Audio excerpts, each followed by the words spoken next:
Peter, Sam, and the Refreshment Lady.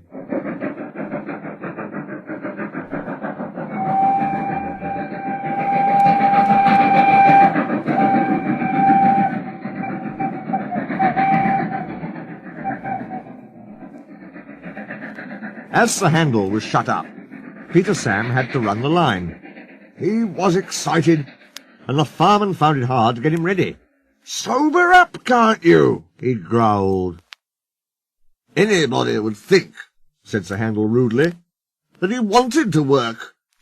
"All respectable engines do," said Skarloey firmly.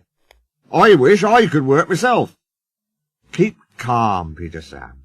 Don't get excited, and you'll do very well."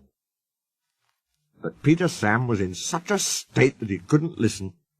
When his driver came, Peter Sam ran along to fetch the coaches. "Beep, beep, beep, beep, beep, beep, come along, girls," he whistled, and although he was so excited, he remembered to be careful. "That's the way, my dears, gently does it." "What did he say?" asked Jemima, who was deaf.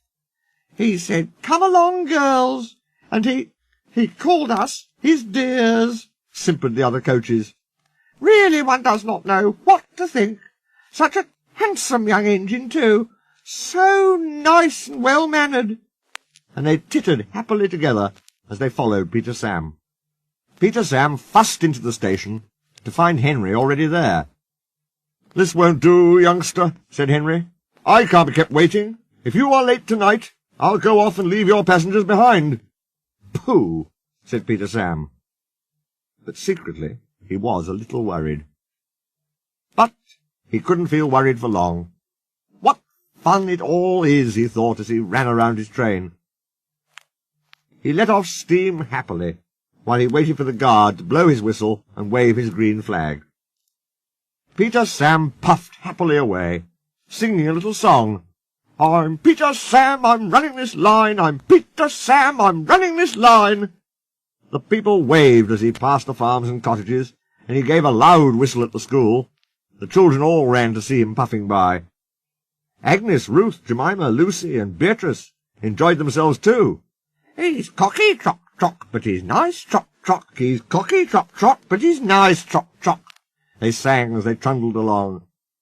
They were growing very fond of Peter Sam. Every afternoon they had to wait an hour at the station by the lake. The driver, fireman, and the guard usually bought something from the Refreshment Lady, and went and sat in Beatrice.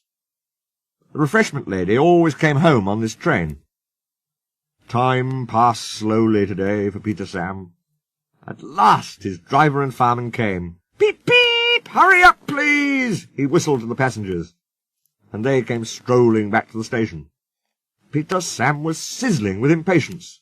How awful, he thought, if we miss Henry's train! The last passengers arrived. The guard was ready with his flag and whistle. The Refreshment Lady walked across the platform. Then it happened. The guard says that Peter Sam was too impatient. Peter Sam says he was sure he heard a whistle. Anyway, he started. "Come quickly! Come quickly!" he puffed.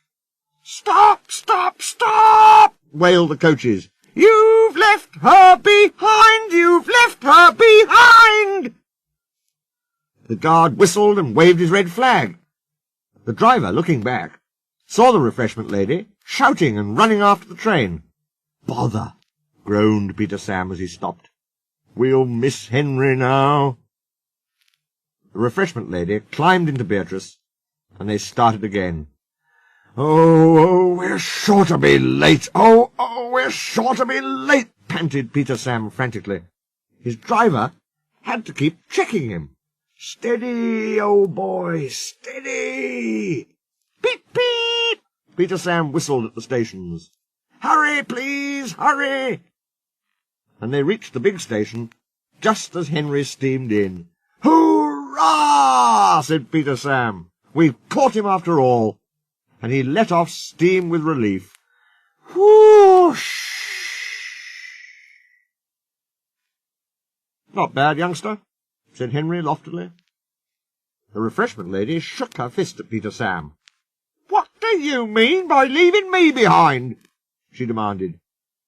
"I'm sorry, Refreshment lady, but I was worried about our passengers."